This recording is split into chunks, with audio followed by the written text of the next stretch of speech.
Stan Kroenke's Arsenal takeover explained why American has moved for total control of the Gunners now. Arsenal's majority shareholder Stan Kroenke is closing in on taking total control of the club. The American has put together a takeover deal which will see his Kroenke Sports and Entertainment (KSE) company purchase Alisher Usmanov's Red and White Holdings' 30% stake. The buyout announcement was made to the London Stock Exchange on Tuesday morning. Kroenke will pay £550 million for Usmanov's stake, taking him up to 97% and well past the point where he can push through a compulsory acquisition for the remaining shares in the club. A declaration from Kroenke states, "We at KSE are moving forward with this offer leading to 100% ownership of the club." Arsenal supporters trust say they are wholly against Kroenke taking complete control, declaring this a dreadful day for Arsenal Football Club. Here's a look at some of the key questions surrounding the ins and outs of the potential takeover. Kroenke made his millions in real estate and still owns plenty of ranches in the United States. The 71-year-old's current net worth, according to Forbes, is £8.3 billion. KSE not only have investment in Arsenal but it is also the holding company of plenty of sports franchises in America: Los Angeles Rams, NFL, Colorado Rapids, MLS, Denver Nuggets, NBA, and Colorado Avalanche, NHL, being the major names. Having built up a portfolio of sporting investment in the U.S., Kroenke ventured into the Premier League when he purchased a minor stake in the club in 2007. Since then he has continued to purchase shares and became Arsenal's majority shareholder in 2011. The exact reason why Kroenke has pushed for 100% control is unclear, but you have to assume that it is related to the continued growth of the Premier League and its TV rights. While the latest domestic deal, sold earlier this year, remained at a stable level, it did bring Amazon into the marketplace. If their foray is a success, the likes of Facebook, Netflix and Google are expected to enter the fray. But perhaps more important is the overseas rights. The Big Six won their battle for a larger share in June and those rights are only set to continue to grow in the coming years. The Premier League currently makes £1.07 billion a year from all overseas deals combined. From 2019, China, the USA and Sub-Saharan Africa alone will be paying £476 million a year.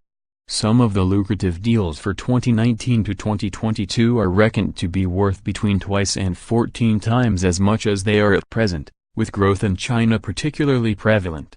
In March, a single share in Arsenal had a price of £30,000. Kroenke's offer puts that price at £29,419.64. Which knocks a substantial amount off his total outlay if he purchases now. Their absence from the Champions League for a second successive season is undoubtedly a factor in that dip.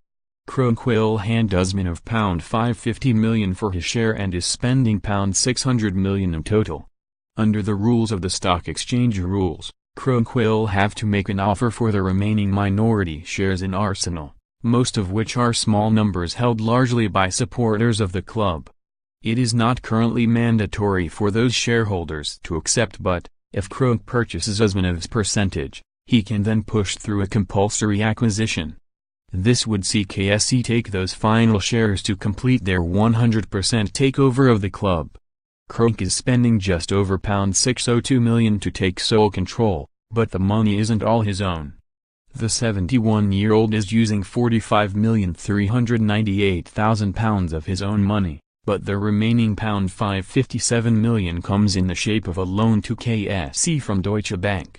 KSE insists the club will not be responsible for the debt, but supporters will be wary, given Manchester United have paid out more than £1 billion in interest, fees and payments to the Glazer family since they went private in 2005, and how Liverpool were taken to the brink of bankruptcy by American owners 8 years ago. The Arsenal supporters trust say they are wholly against the takeover. They also claim it is in effect legalized death to remove a brake on how Arsenal is managed. Elsewhere, Kroenke hasn't been popular at the Emirates for some time and there have been a number of protests calling for him to leave the club previously. He has also stood accused of never fronting up and facing their fan base, earning himself the nickname Silent Stan. Now it's reckoned that a complete takeover means he will become even further removed, with no annual general meeting to hold the board to account. Usmanov and Kroenke have always insisted that one would not sell their stake in the club to the other. In the past, Usmanov has offered £1 billion to Kroenke to purchase his stake. But the Uzbek-born Russian billionaire has always been left on the outside looking in at the Emirates, despite being the club's second-largest shareholder and owning 91.3% of all shares not currently held by KSE, has never been given a seat on the club's board. Now eyes will turn to Usmanov's relationship with Farhad Moshiri, the owner of Everton, and whether he invests at Goodison Park.